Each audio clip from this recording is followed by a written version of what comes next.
জিবরাইল আমিন রে ডাক দিয়া কই, জিবরাইল যাও, ওই যে ফিরাউন এতদিন আমি আল্লাহর নাফরমানি করেছি,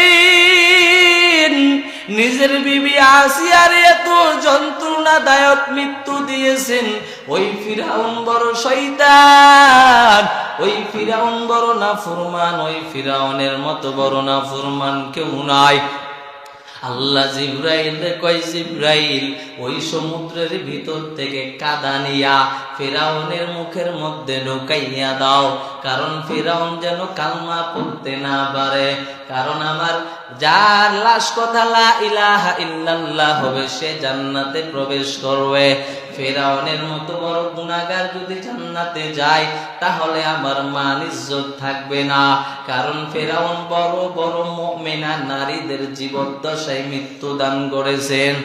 এবার জিবরাইল আমিন আইসা ফিরাউন কালমা পড়বে মাত্র এমন সময় কাদা মুখের মধ্যে ভরে দিল